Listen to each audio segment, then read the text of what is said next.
तो नमस्कार देवी सज्जनों, एक बार फिर से स्वागत है।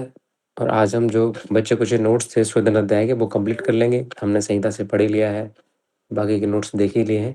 आगे जो कुछ नोट्स थे उनको आज देख लेते हैं। पहला है संकर श्वेत। हम लोग अच्छे से पढ़ चुके हैं संकर श्वेत क्या होता है। इसमें बस इतना लिख लीजिए कि इसको जो है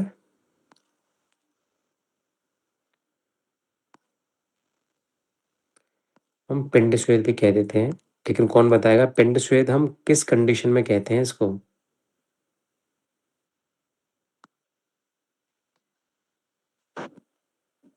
संकर श्वेत पिंड श्वेत कब कहते थे, याद है किसी को?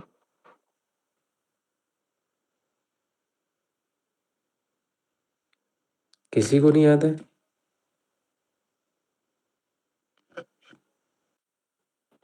सर जब उसकी पोटली बनाते हैं उसके अंदर हाँ, वेरी बारीक गुड। जब गुली उसकी पोटली बना देंगे तब हम उसे पिंड श्वेत बोलेंगे। याद रखना है कि पिंड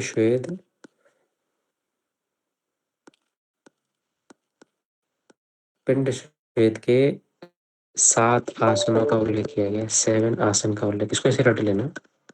आसनों का उल्लेख किया गया है। जब भागवत पढ़ेंगे कभी तो उसमें बात कर लेंगे इसकी। पिंड श्वेत के 7 आसनों का उल्लेख मिलता है।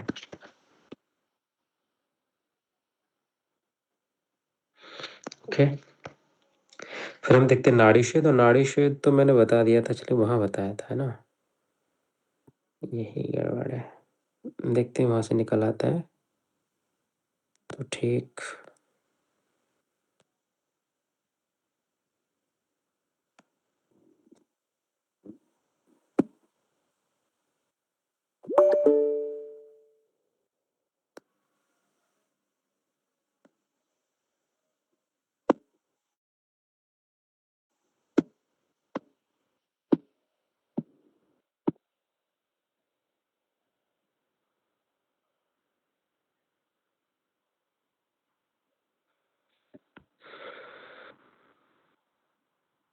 कॉपी कैसे होगा यहाँ पर?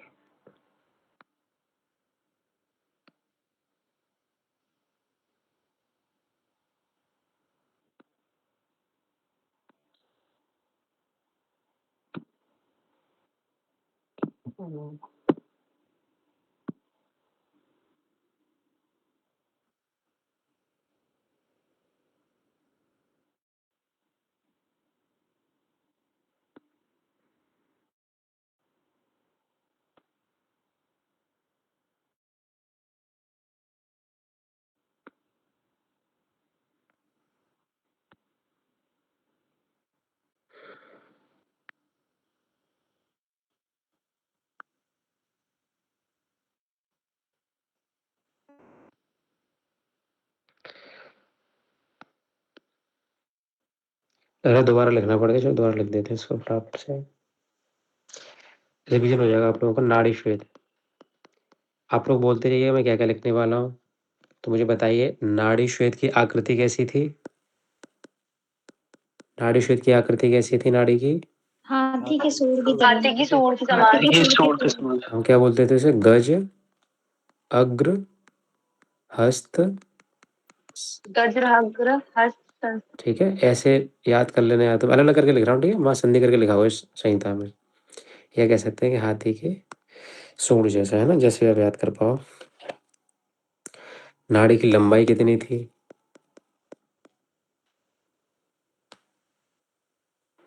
अर्धव्याम। कौन बता रहा है? एक व्यायाम या अर्ध व्यायाम, ये हम चरक के अकॉर्डिंग पढ़ रहे हैं अभी। फिर जो उसके मूल भाग का जो छिद्र का पढ़ना कितना था?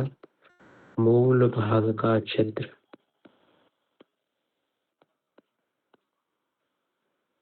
1/4 व्यायाम था, है ना? और अग्रभाग का जो छिद्र था उसका पढ़ना 1/8 भाग था। हमने बताई थी कि वो वाला हम पतला रखेंगे। 1/4 और 1/8 में क्या बड़ा होता है, इस बारे में हमने चर्चा कर ली थी। फिर हमने कहा था कि नाड़ी कितनी जगह बेनाम होनी चाहिए, यानी कितनी जगह मुड़ी होनी चाहिए?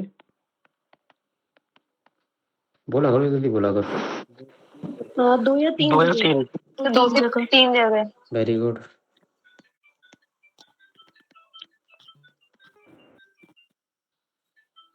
मम्मी कौन पापा है? मोहित बेटा माइक ऑफ कर लो मोहित।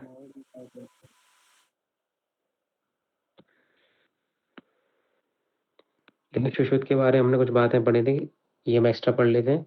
सुश्रुत जो है नाड़ी की लंबाई कितनी बताते हैं? सुश्रुत नाड़ी की लंबाई कितनी बताते हैं? अर्धव्याम, है ना? कितनी जगह पे मुड़ा हुआ बताते हैं वो? फिक्स करते हैं 3 जगह पर। 3 जगह। Very good. 3 बार। ठीक है, और आकृति तो समान मानते हैं। ये किससे बनी होती है? मटेरियल क्या यूज करते हैं ये? सुश्रुत में एक लाइन लिखी हुई है, तो इसमें लिख लेना कि सुश्रुत की जो नाड़ी होती है वो कैलेंजी की बनी होती है, की बनी होती है।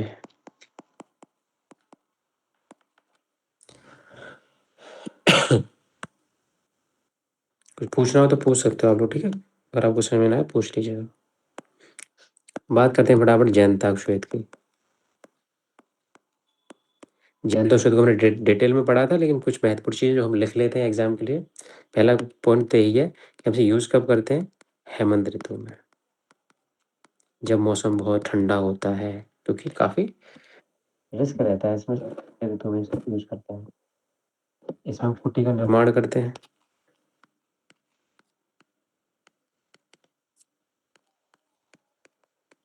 ठीक, कहाँ करते हैं कुटी का निर्माण? तो निवास स्थान की पूर्व या उत्तर दिशा में।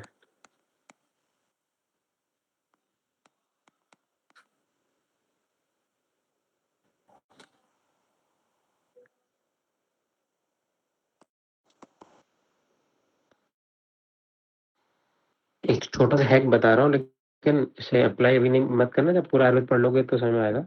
हम बहुत सारी चीजें देखेंगे, बहुत सारी दिशाएं देखेंगे आयुर्वेद में, तो हमें याद रखना है कि पूर्व में पसरना चाहिए, ठीक है, और बाकी सब उत्तर में। बस रिवीजन के तौर पर बता रहा हूँ आप लोगों को, ये दिमाग में रखना कि आयुर्वेद में, अच्छा ये पसरने का मतलब क्या होता है? कौन बताएगा? इसका क्या तात्पर्य? लेटना है ना, सोना। तो हाँ तो ठीक है, सोना पूर्व दिशा में है केवल आयुर्वेद में, बाकी सब के आंसर आप उत्तर ही लगाओ किसी भी एग्जाम में। यहाँ से मोस्टली क्वेश्चन बनते हैं, ठीक है, लेकिन हम बहुत सारी चीजें पढ़ेंगे, हम दक्षिण भी पढ़ेंगे जब गायनी या पीडिया पढ़ रहे होंगे, पर ये मोस्टली यहाँ से क्वेश्चन सॉल्व हो जाते हैं, एक तरह का है कि ये। चलो बाद में बात करेंगे चीज़ों की, फिलहाल और आगे बढ़ते हैं। तो कुटी का निर्माण कहाँ है? पूर्व या उत्तर दिशा में करना है, ठीक है। और जलाशय से किस दिशा में होगा ये? तो ये पश्चिम या दक्षिण तट पर होगा। Very good. कितना होगा? 7-8 अरथनी हटकर। ओके, जो कूटागार है, जो हमारा पूरा पोर्शन है, वो कितना लंबा या कितना चौड़ा होना चाहिए? 16 अरथनी।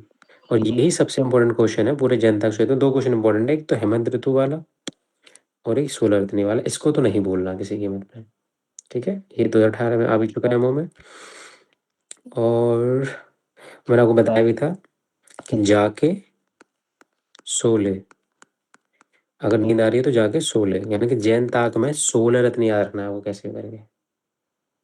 ये जो है काफी वेंटिलेटेड होता है, तो यानी कि अनेक वातायन युक्त, यानी कि काफी वेंटिलेटेड है। ऐसा कौन सा सूर्य हमने पढ़ा था जिसमें वेंटिलेशन नहीं था बिल्कुल? बताओ मित्रों,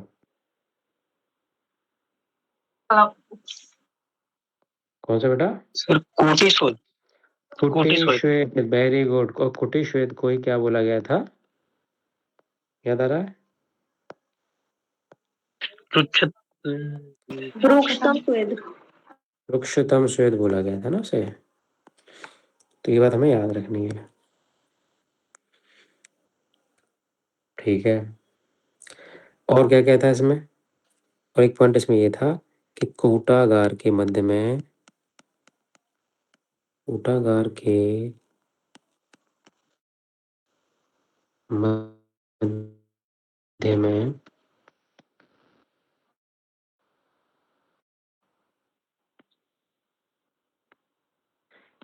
4 हाथ लंबा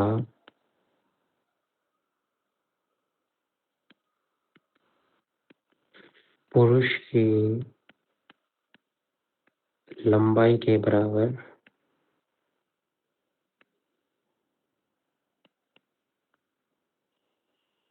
ठीक है।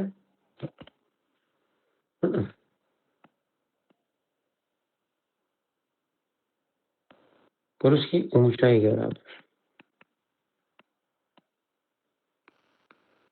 बराबर ऊंचा।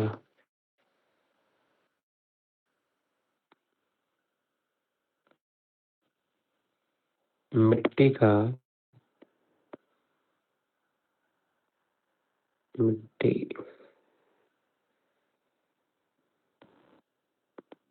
गोलाकार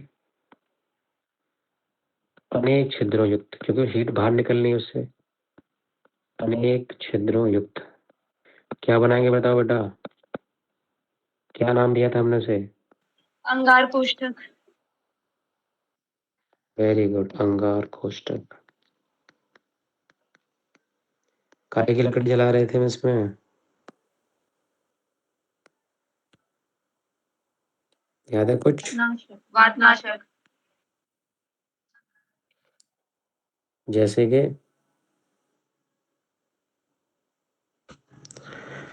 खदेर अश्वकण। सर खदेर। हाँ, खदेर एवं अश्वकण, वातनाशक। Very good.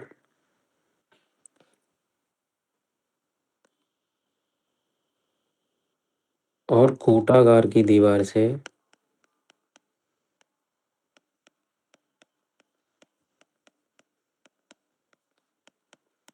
कूटागार की दीवार से एक अरतनी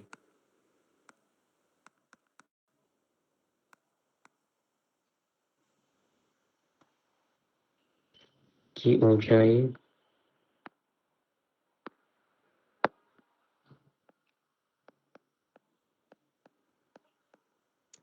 एक अरतनी की ऊंचाई वो चौड़ाई का। ये वाला पेन आपको साफ साफ दिखाई दे रहा है ना? ज्यादा पतला तो नहीं है? सर ठीक है सर। क्या बनाते हैं? चबूतरा।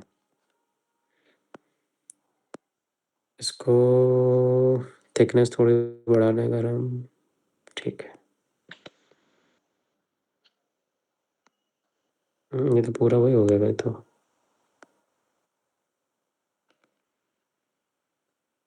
बस इसमें हम इतना ही रहने देते हैं फिर।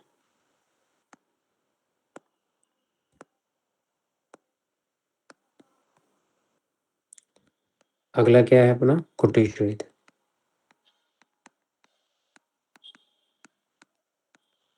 एक बार संहिता से पढ़ लो तो अच्छे से रिवीजन हो जाता है नोट से। कुटी श्वेत में हमने देखा था कि भाई ये तो था वृत्ताकार, कैसा था? गोल वाली कुटी थी ये। और इसी आलोचना थी, आलोचना, नो वातायन, नो एयर कंडीशन।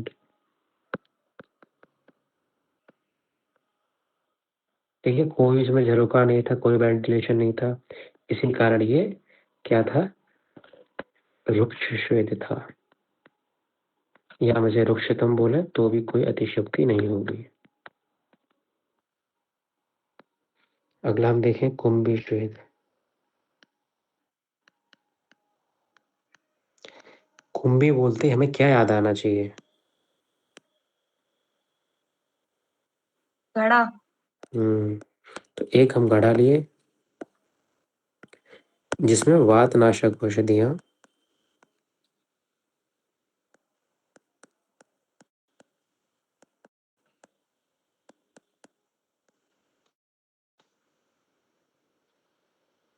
के क्वाथ। इसे एक बात है, आपको याद आ रहा है कर्षु श्वेद, आपको याद आ रहा है उसमें और इसमें क्या अंतर था कुंभी श्वेद में?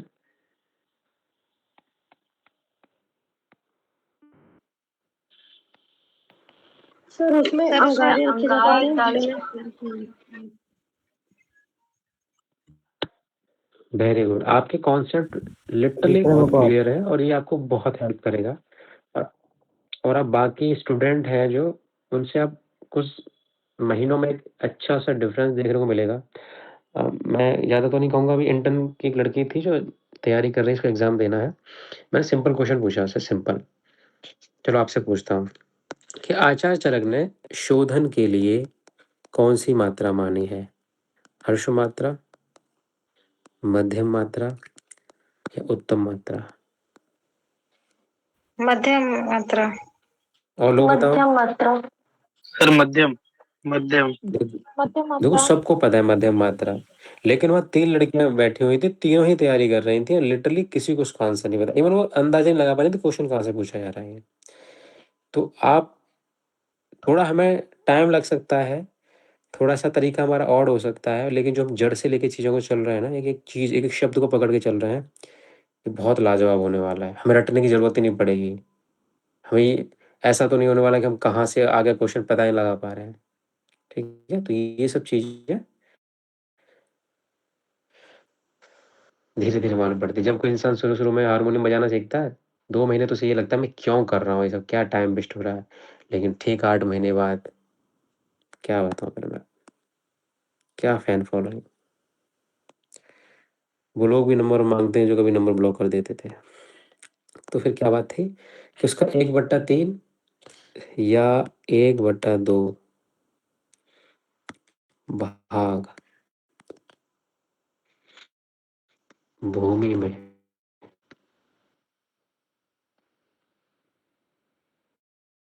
गाड़ देते।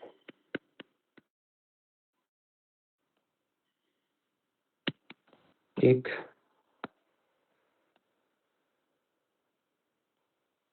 यहीं पे चाहे तो नोट्स में नहीं लिखा हुआ है, लेकिन आप लिख ही लो ना। थोड़ा चलो,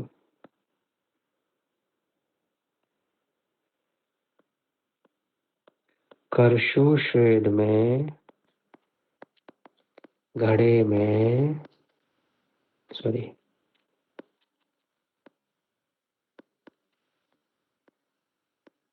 घड़े में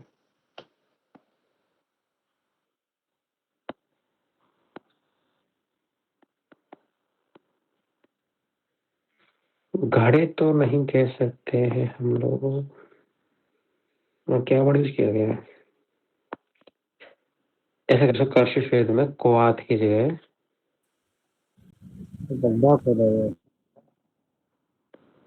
क्वाथ के स्थान पर अंगारे प्रयोग होते हैं। बस एक लाइन लिख लोगे तो आपको डिफरेंस हमसे पता रहेगा। आगे बढ़े हम कूप श्वेत की तरफ।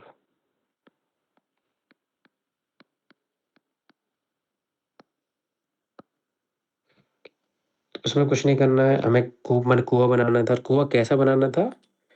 तो मनुष्य के शयन के अनुसार, जैसे वो सो पाए, शयन के अनुसार, लंबाई चौड़ाई वाला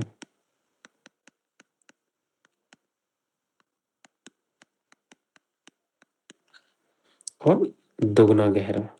उससे लंबाई चौड़ाई मनुष्य जैसी, लेकिन उसका दुगना, लंबाई का दुगना गहरा हमें कुआं बनाना है, बस।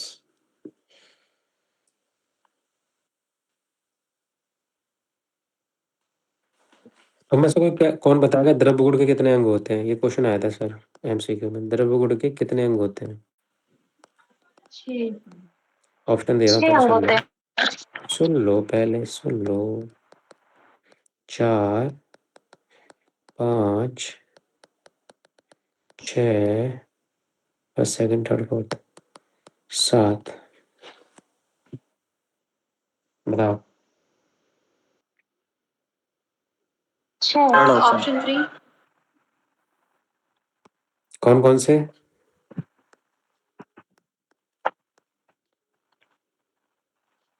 कौन कौन से होते नाम बताओ। रूप ज्ञान, गुण ज्ञान, नाम रूप ज्ञान, नाम रूप ज्ञान, गुण ज्ञान, कर्म ज्ञान, प्रयोग ज्ञान, योग ज्ञान, कल्प ज्ञान।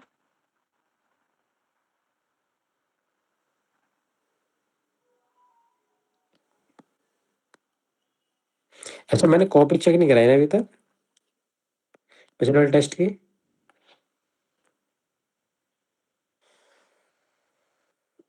क्यों? जी सर। ध्यान दिला, नहीं कल सर। ध्यान दिला देना, ठीक है। देखो, आतुरालय का वर्णन कहाँ किया गया है, कुछ पॉइंट्स लिखो। आतुराल मतलब होता है वार्ड, ठीक है। आतुरालय का वर्णन कहाँ किया गया है? चरक सूत्र 15, जो अगला चैप्टर पढ़ने वाले हम लोग, में किया सर। उसमें उपकल्प। सही में नहीं आया क्या तो आपने? कुमारागार और सूतकागार, है ना, डिलीवरी वगैरह होती है बच्चों को और आफ्टर डिलीवरी या महिला को उसका वर्णन कहाँ किया गया? चरक शारीरिक अध्याय। और तीसरा क्वेश्चन आप रखिए कि बैसज्यागार का वर्णन कहाँ किया है, जहाँ मेडिसिन वगैरह देनी है। बैसज्यागार का वर्णन कहाँ पर है? ये है चरक कल्प स्थान 1 में, ठीक है। आयुर्वेद में पूछ ले कभी चरक में आतुरालय का वर्णन कहाँ है, वार्ड का वर्णन कहाँ किया गया है, तो अगले चैप्टर में किया गया, बात करेंगे हम। क्योंकि उपकल्पनीय अध्याय वहाँ पर प्रिपरेशन की जाएगी पंचकर्मा की। कुमारागार या सूतकागार का वर्णन कहा है, तो चरक शरीर 8 जब जाति सूत्री अध्याय पढ़ेंगे, पीडीएफ पढ़ रहे होंगे, वहाँ पे वर्णन किया है। और वैशज्यागार का वर्णन जब चरक कल्प 12 अध्याय वर्णन है, उसमें बहुत सारे योग बताए गए हैं औषधियों के, वैशा जी के बहुत से योग बताए गए हैं, वहीं पर जो है वैशज्यागार का वर्णन किया गया है। ओके मित्रों,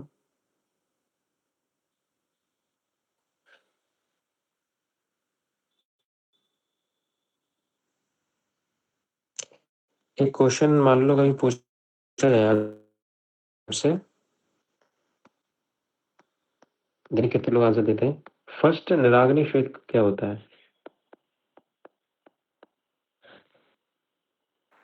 व्यायाम। व्यायाम। व्यायाम। वेरी गुड, तुम लोग बहुत अच्छा होता जा रहा है, क्या हुआ तुम लोगों को? हृदय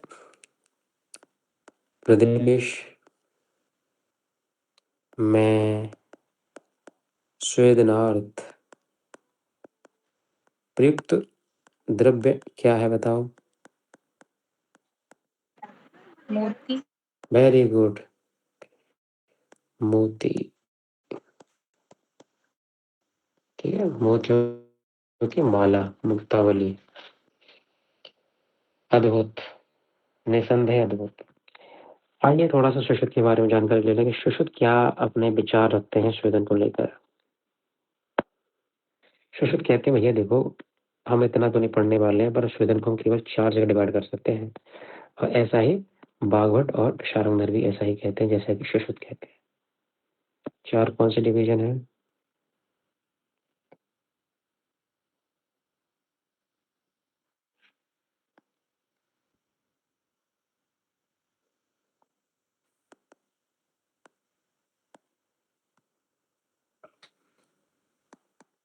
ताप श्वेत, ऊष्म श्वेत, उपनाह श्वेत और द्रव श्वेत। ताप श्वेत जो होता है वो कफ शामक होता है। ऊष्म श्वेत जो होता है वो भी कफ शामक होता है। उपना जो होता है वो वात शामक होता है। और द्रव श्वेत जो होता है वात कफ के साथ साथ वो पित्त शामक भी होता है। अगर पित्त का संसर्ग है तो द्रव जो श्वेत होता है उसको नष्ट कर सकता है, ठीक है। यहाँ पर अब विशेष वर्ड याद रखिए, विशेषकर ऐसा होता है। अदरवाइज तो वात कफ शामक हमने पढ़ाई है, ठीक है? तो विशेषकर ऐसा होता है कि वो कफ शामक होता है या वात शामक होता है, ये सब बातें आप याद रखिएगा।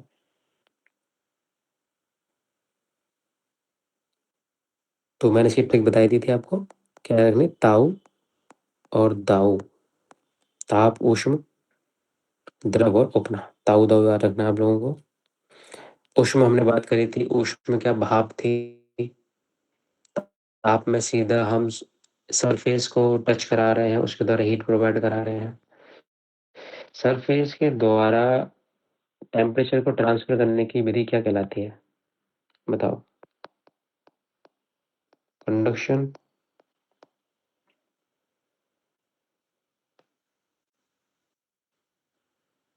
रेडिएशन, जी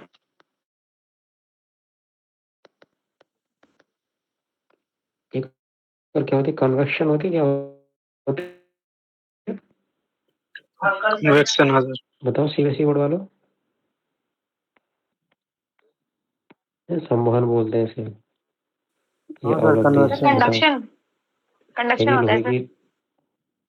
ये लोहे की रॉड, ये गर्म है और मुझे कंडक्शन याद आ रहा है, बाकी आप लोग बताओ क्या होता है। सर रेडिएशन भी हो सकता है अगर हम उसको टच कंडक्शन। कराए तो।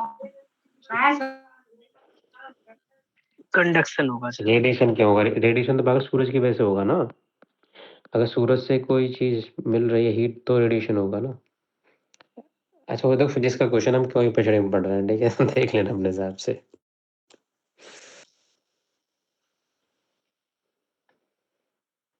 मैं क्या पढ़ा रहा था भूल गया।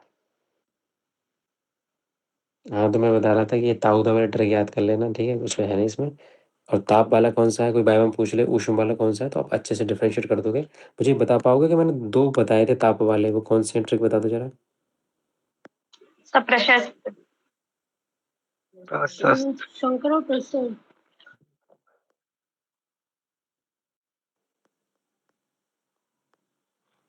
प्रशस्त का मतलब क्या था बेटा? सर प्रस्तर और शंकर।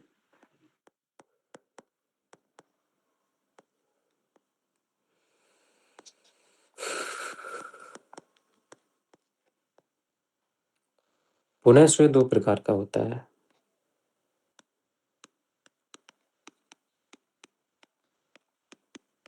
तुम लोग साथ में नोट्स तो बना रहे हो ना, आलस तो नहीं कर रहे, प्लीज ईमानदारी से बताओ, आलस मत करना। तो थोड़ा टूट जा रहा है। क्या टूट जा रहा है बेटा? सर छूट जा रहा है थोड़ा थोड़ा। नहीं मैं ये नहीं कह रहा साथ साथ अभी साथ बनाने के लिए नहीं कह रहा हूँ मैं, मेरी क्लास करने के बाद, ये पीडीएफ अवेलेबल होने के बाद एक मोटी सी कॉपी लेने के लिए कहा था, और कहा था अपने 2-4 कलर के पेन लेके बैठो और अच्छे अच्छे सुंदर सुंदर नोट्स बनाओ। मेरे साथ तो केवल तुम समझो, पढ़ो, याद करो। जब पीडीएफ में डाल देता हूँ टेलीग्राम पर, उसके बाद अपना बैठ के तब नोट्स बनाया करो।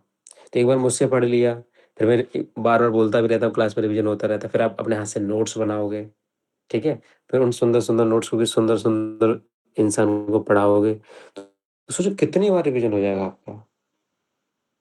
तो मेरा ये मकसद है। ये तो भूल जाता हूँ, पता है, यही है वृद्धावस्था में, ये भूलने की बीमारी बड़ी खतरनाक होती है। कल मुझे याद रहेगा, सबके नोट्स चेक करूंगा मैं कि तुम लोग बना रहे हो कि नहीं बना रहे हो, फर्जी मुझे पागल बना रहे हो।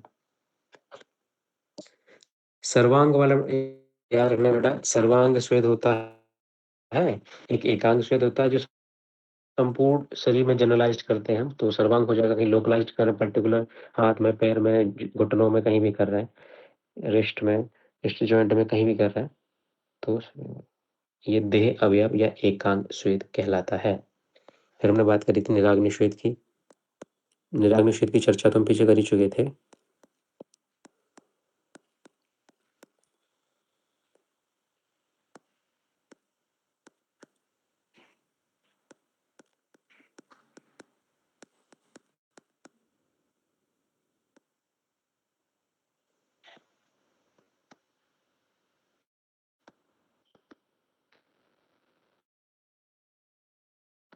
हमने बात कर ली थी मेकअप वाला, उस दिन कॉन्सेप्ट भी पढ़ा था, आज हम लिख लेते हैं इसको, कि जो है वायु के कफ और मेघ से आवृत होने पर हम इसका यूज कर लेते हैं। मैं लिख ही देता हूँ, वायु के कफ और मेद से आवृत होने पर निराग्निशेद फायदा करता है।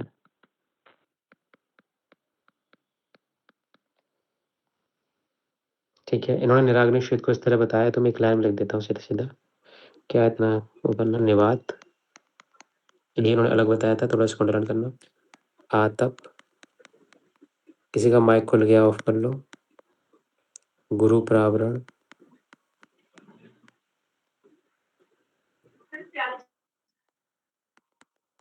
कौन प्याज काट रहा है भैया, देखो ये। अदब यानी पैदल चलना। व्यायाम, बाहर हरण यानी बोझा ढोना, ये भी शोधन होता है।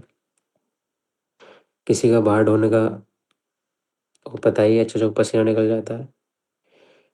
तो किसी प्रकार का कोई मानसिक भार न ढोए, पढ़ाई में फोकस करें। अमर्ष यानी कि क्रोध, इससे भी निराग्निशेद होता है। ठीक है, स्वेदन किस किस से पूर्व करना चाहिए?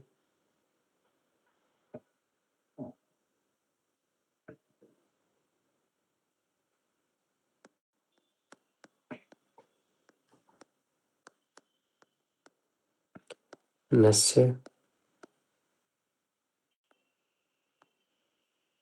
वस्ती और संशोधन यानी कि बमन विरेचन। पश्चात श्वेत यानी किस किस के बाद स्वेदन करना चाहिए? ये जो हम कॉन्सेप्ट पढ़े सब सुश्रुत के हैं, ठीक है। कह रहे हैं शल्य के बाद, शल्य निकालने के बाद शायद। उपद्रव रहित, अगर मूड गर्भ है, मूड गर्भ हम पढ़ेंगे अच्छे से गायनी में। ठीक है, ये बहुत इंपॉर्टेंट टॉपिक होगा जहाँ से हर साल क्वेश्चन आता है। और कोई सम्यक प्रजाता यदि है, अगर किसी ने सही से संतान को जन्म दिया है, तो उसमें भी स्वेदन हम करा सकते हैं, सम्यक प्रजाता। जब याद रखना, बाघभट्ट ने तो तीनों को कॉन्ट्राइंडिकेटेड कर दिया था। मैं थोड़ा नोट करके लिख दूं इस बात को। किस किस को? पुष्पिता, गर्भणी और सूतिका। आपको याद है बात, नहीं याद है बताओ? जी सर। जी सर।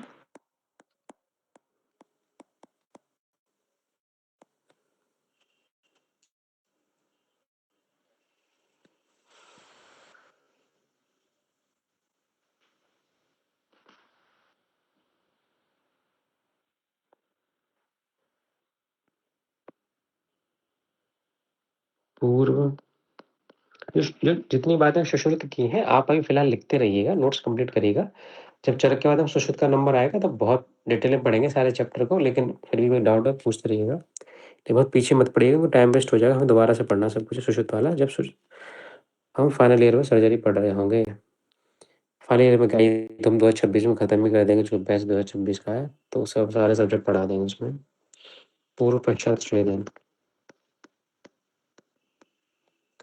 अर्श यानी कौन सी वो 3 बीमारियां जिसमें पहले भी स्वेदन करा सकते हैं और बाद में भी करा सकते हैं?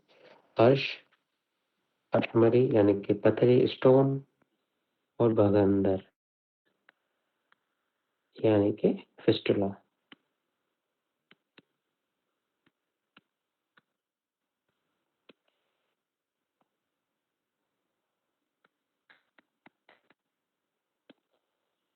कहते हैं फिस्टुला। स्वेदन कब कब कराना चाहिए, ऐसा आचार्य सुश्रुत क्या कहते हैं? कह रहे स्वेदन जब कराओ तो हवा नहीं चलनी चाहिए। अक्सर आपने देखा होगा, जब पसीना आ जाता है तो घर वाले कहते हैं कि थोड़ी देर रुक के तब पानी पीना, या थोड़ी देर रुक के तब कूलर चलाना, या थोड़ी देर रुक के तब बाइक चलाना। ऐसा कहते हैं क्योंकि स्वेदन हमेशा निवात स्थान पर होना चाहिए, हवा नहीं चलनी चाहिए, उन्हें दिक्कत हो सकती है। निवात स्थान पर जीर्ण हो जाए खाना पचने के बाद, खाना आम अवस्था में नहीं होना चाहिए। स्नेह,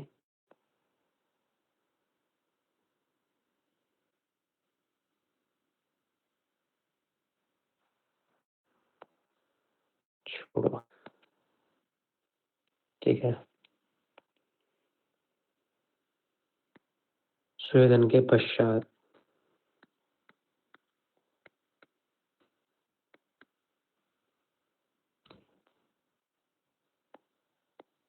हमें अंगों को ढककर रखना चाहिए। जब हम स्वेदन कर रहे हैं तो अंगों को ढककर रखना चाहिए, ठीक है, ये बात हमें याद रखनी है।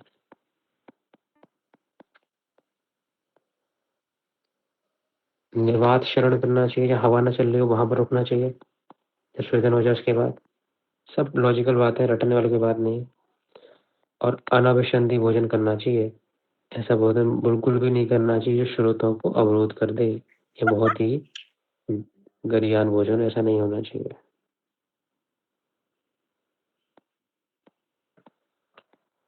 तुम लोगों का माइक बीच बीच में खुल जाता है, मैं तो अक्सर ये सोचता हूँ कि तुम्हारा माइक खुल गया, मान लो गलती से, तो पता ना हो तुम लोग मेरी बुराई कर रहे हो, प्रिंसिपल की बुराई कर रहे हो, कितना मजा आएगा रिकॉर्ड करने में। जिंदगी में ब्लैकमेल कर सकता हूँ तुम लोगों को।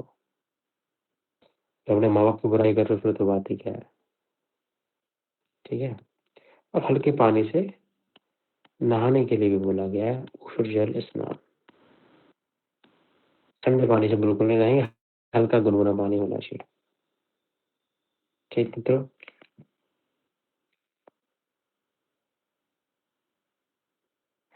आचार्य शशुद में लिख ही देता हूँ, चलो।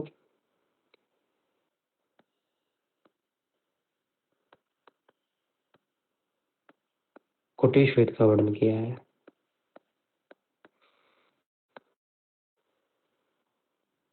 चार द्वारों वाली कुटी।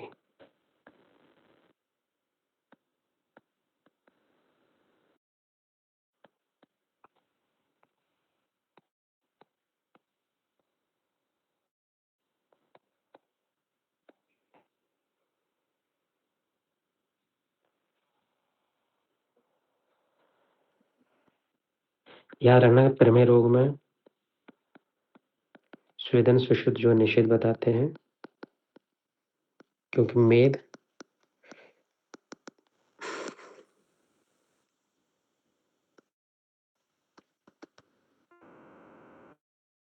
गलने लगता है।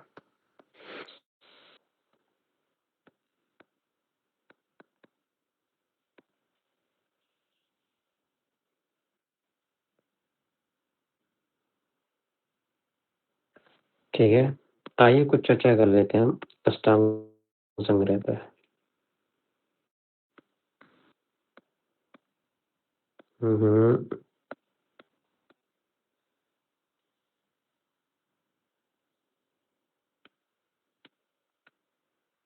अष्टांग संग्रह के राइटर कौन है? वृद्ध बागवट। वृद्ध वाग्भट। Very good. आचार्य कह रहे हैं कि भैया देखो, जो द्रव स्वेद होता है ना, वो दो प्रकार का होता है। कौन कौन सा? अवगाहन स्वेद, परिषेक और अवगाहन। Very good. और परिषेक। आपको ध्यान है अवगाहन में भाव प्रकाश ने एक नाव बनाने की बात की थी ना, तो क्या कहा था, कितना डूबना चाहिए इंसान को नाभि से कितने अंगुल ऊपर? 6 अंगुल। 6 अंगुल। Very good.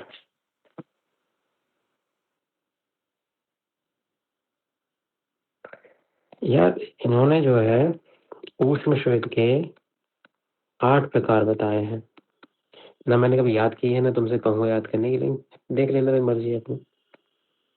कौन कौन से? पिंड श्वेत का भैया भाप निकलती है इससे। संस्तर या संकर मान लो, संकर श्वेत, इससे भाप निकलती है, हम सब जानते हैं। नाड़ी श्वेत, इधर तो भाप निकलती है। घनाश्म श्वेत मान लिया भैया। कुंभी श्वेत, ठीक है मान लिया कि टच नहीं करता है, भाप निकलती है। कूप श्वेत, मान लिया इसमें भी टच नहीं होता है, भाप से होता है। जयंताक श्वेत, ठीक है। कुटिल श्वेत,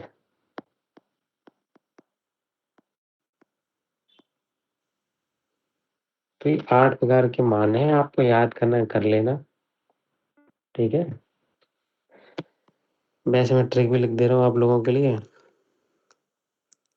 याद रखना कि घोड़ा कुटी का नाश्ता करके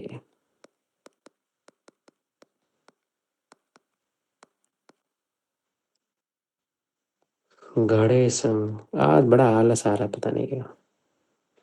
आज मैंने बैडमिंटन की शायद 14 मैच लगातार खेल लिए, तो सर ही जवाब दे गया। कुएं तक जाता है,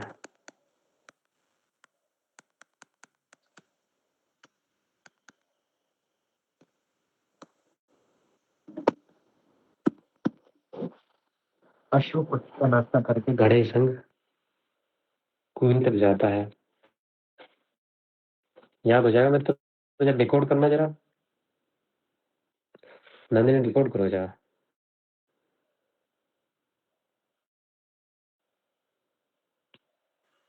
सर अश्व से अश्वगन, कुटी से कुटी स्वेद, और सर कुएं से हम्म, कूप, और हम्म। सर सर घड़े मतलब कुंभ भी हो सकता है सर, पता नहीं और बाकी। सर नाश्ता से नाड़ी स्वेद और जाता है जयंताक स्वेद ये है मतलब। और संग से संस्तर स्वेद, अरे आप संकर ऐसे क्यों? स्वेद। हाँ ठीक है। अब ऐसे, मेरी बात सुनो। उल्टा उल्टा क्यों लो ना, ऐसे चलते शुरू से। इससे तो क्या हो गया, अशु से क्या हो गया? अश्वगन। जल्दी बोलो। अशु से क्या है? अश्वगन, ठीक है। और कुटी से? कुटी से कुटी। कुटी हो गया। और ना से जी सर। नाड़ी हो गया। नाड़ी, नाड़ी। और जी। सा से संस्तर हो गया, संस्तर हो गया। घड़े से कुंभी हो गया, ठीक है। कुएं से कूप हो गया। जाता से जयंतक हो गया। कौन सा रह गया फिर?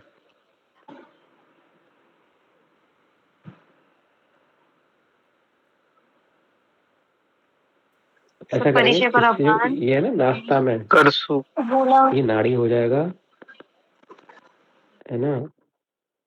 और प्रस्तर हो जाएगा। करसु, और संग वाले से शंकर हो जाएगा। इसी शंकर को पिंड याद रख लेंगे। करसु तो लिखवाया भी नहीं मैंने, कहाँ से करसु आ रहा है? ये कहाँ है? इसमें करसु नहीं है। इसकी ट्रिक है ये। देखो नहीं मैं सर। कहता हूँ, मैंने याद नहीं किया था, आप भी याद मत करना चाहें तो, इम्पोर्टेंट नहीं है। इसलिए मन हो जिसका टॉप वॉक करने की आदत होती है ना कुछ लोगों में, तो उनके लिए मैं बता दिया बस ये। तुम लोग चक्कर मत पड़ना ज्यादा। निराग्नि श्वेत कितने बताएं? बस नंबर ही पूछ लेता है, ये याद कर लेना बहुत बड़ी बात है, ठीक है। 10। अच्छा, मैं स्टंग संग्रह पढ़ा रहा हूँ बेटा। सर 11। हम्म,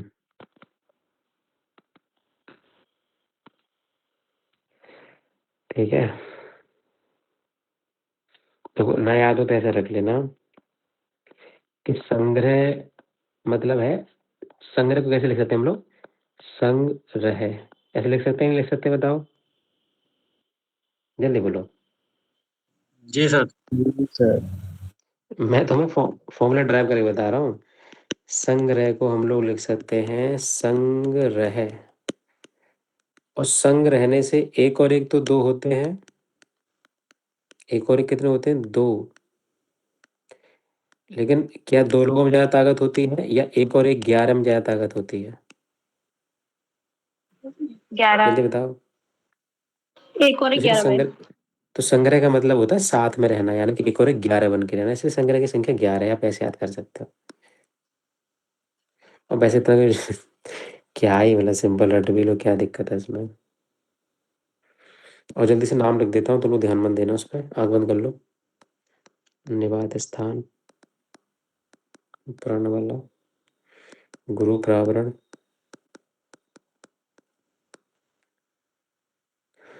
मुहुर्मुहु मद्यपान, मुहुर्मुहु माने बार बार शराब पीने से भी स्वेदन हो जाता है। तो कभी आपको स्वेदन करने का मन हो तो आप घर वालों से परमिशन लेके कर सकते हैं, कोई दिक्कत वाली बात नहीं है, पीने का मन हो तो। व्यायाम, क्षुधा,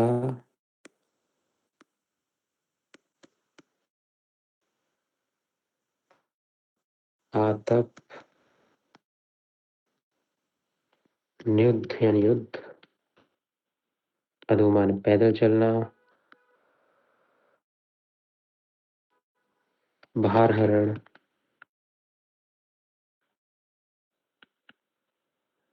अमर्ष यानी क्रोध,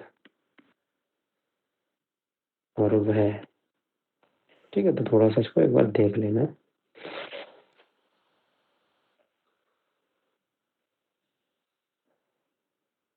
एक जो इम्पोर्टेंट लाइन है, आप बोझ रुमा करिए, कुछ नहीं यहाँ से बन सकता है कि वायु में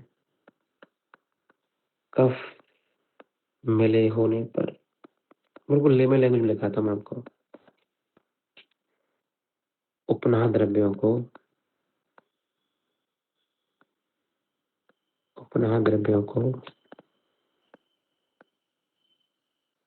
अग्नि में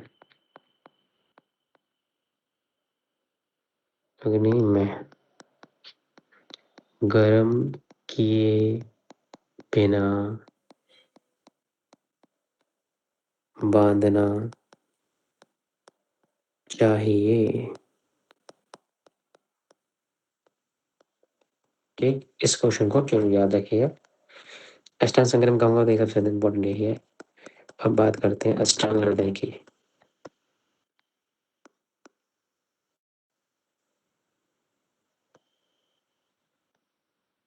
कैसे बनाते हैं यार ये,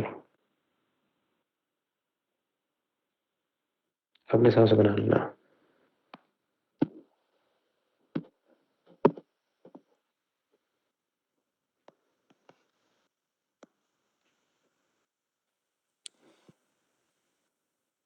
कहना कि यदि कफ मिश्रित वायु हो ना मित्रों, यदि शरीर में वायु और कफ एक साथ हो गए हो, कफ मिश्रित वायु हो, तो सुरसा आदि गण, हम जब गढ़ वैसे अष्टांग हृदय में पढ़ के आए तो फर्स्ट ईयर में आपने गढ़ वाला चैप्टर पढ़ा होगा, जहाँ गणों का वर्णन किया गया है।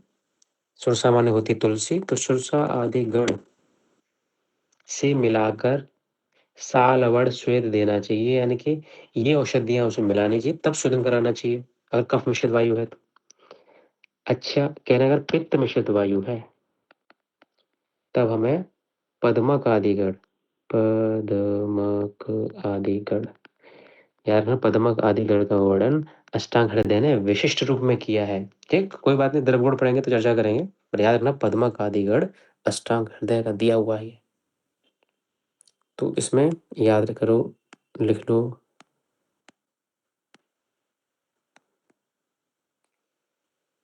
से मिलाकर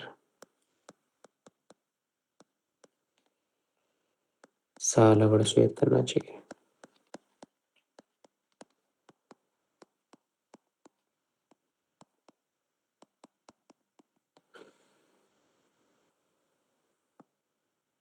मैं मिला देता हूँ भाई, दिक्कत हो जाए वरना बच्चे का ऑफेंड हो जाते हैं, पता नहीं पड़ता आजकल।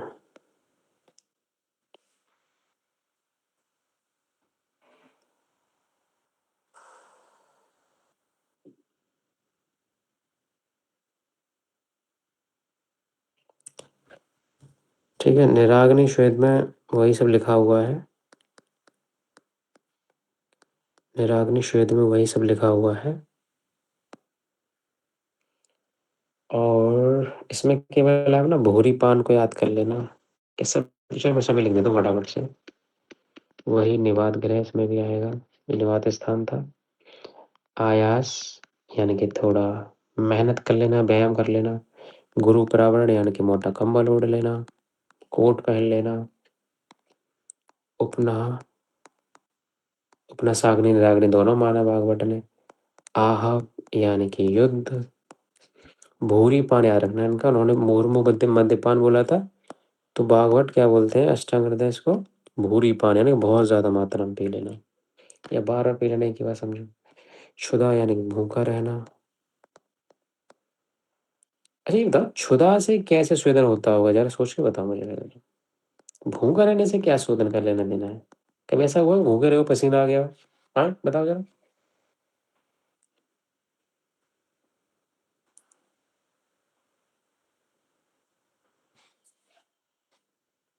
सोच के बताओ, अग्नि कुछ तो बताओ। क्या बेटा?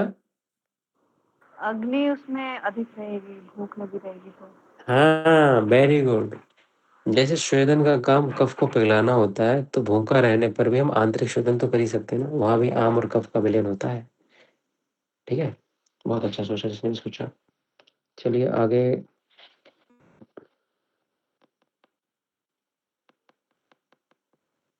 आगे कुछ ऐसी बातें हैं जो तुम्हारे काम की नहीं है।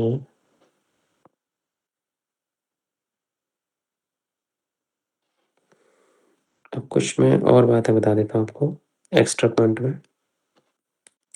हारित ने, एक आचार्य हारित, हारित ने 7 तरीके का सप्तविध श्वेत का वर्णन किया है।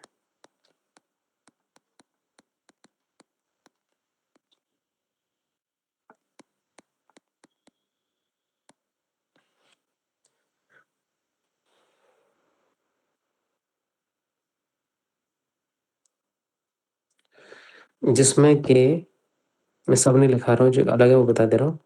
इन्होंने फल स्वेद, लोष्ट स्वेद, मिट्टी का ढेला, घटी स्वेद, ऐसे कुछ नामों का जिक्र किया है। और यही हारित ज्वर प्रकरण यानी कि ज्वर वाले चैप्टर में 13 प्रकार के स्वेदन का वर्णन करते हैं।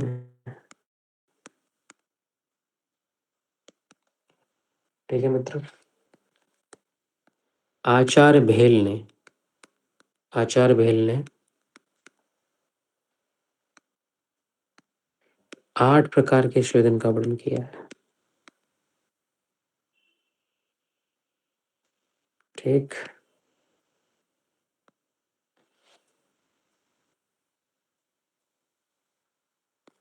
ये सब आपको याद नहीं करना है, ठीक है, मैं नोट्स पूरे कराने के लिए बता रहा हूँ। जहाँ याद करना था मैंने आपको बता चुका हूँ कि ये याद करना है, ये याद करना है, ठीक है, ये सब चक्कर में ना पड़ना आप। शंकर प्रस्तर तो मासा पे लिखवा क्यों रहे हो जब नहीं याद करना है? तो अब बस अपनी होशियारी दिखाने के लिए, कुछ नहीं, कि ये सब मैं बता सकता हूँ आप लोगों को, बस इसलिए बता रहा हूँ।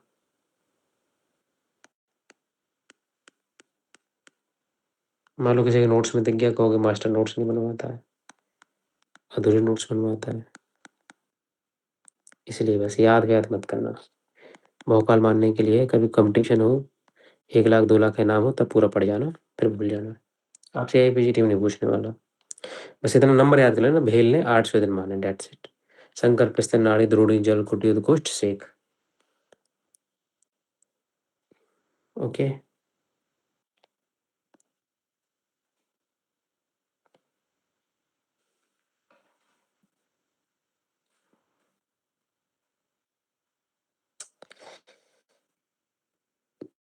तो ये मैं यहाँ बंद कर देता हूँ। इसके बाद हम पढ़ेंगे, एक पेज रह गया बस, काश्यप का। काश्यप क्या मानते हैं स्वेदन के बारे में, बस लास्ट ही रहेगा एक पेज, जिसकी चर्चा हम कल करेंगे। ठीक है, और फिर हम 15वां चैप्टर शुरू कर देंगे और भवन वरेशन शुरू हो जाएगा। एक अपने आप में कंप्लीट पेपर है फाइनल प्रॉप में पंचकर्मा का। ठीक है, तो यहाँ पर तो आपका याद हो ही रहा है, तैयार हो रहा है मसला ये, लेकिन ध्यान रखिएगा हम 3 पेपर की तैयारी कर रहे हैं, एक आपके प्रॉप की, एक चरक संहिता की, और एक पंचकर्मा काय चिकित्सा के पेपर की। तो हम जो भी पढ़ रहे हैं वो 3 पेपरों में एक सेम कंटेंट ही आपको पढ़ के जाना है, बार बार नहीं कुछ पढ़ना, अलग अलग नहीं पढ़ना किसी पेपर में। थोड़ा टाइम लगेगा, पेशेंस रखिएगा। फिर भी कोई दिक्कत हो कुछ सजेशन देना हो कि नहीं सर ऐसे नहीं ऐसे पढ़ाइएगा, ऐसे मज़ा नहीं आ रहा, बिल्कुल बताइएगा। एक रिक्वेस्ट आपसे ये है कि जो भी वीडियो यूट्यूब पे अपलोड हो रहे हैं, आप प्लीज़ उन्हें एक बार ज़रूर सुनिएगा। खाना बनाते समय, बर्तन धोते समय, कुछ भी करते समय पड़ोस में चला के ज़रूर रख लिया करिएगा, मैंने आपको पहले ही बताया था। ठीक है? इतनी सी आपसे रिक्वेस्ट है तो कर ही सकते हो, लाइक कर दिया करो। ठीक है? तो मिलते हैं फिर कल। तब तक के लिए बाय-बाय। नमस्ते सर। नमस्ते सर। नमस्ते सर। नमस्ते सर।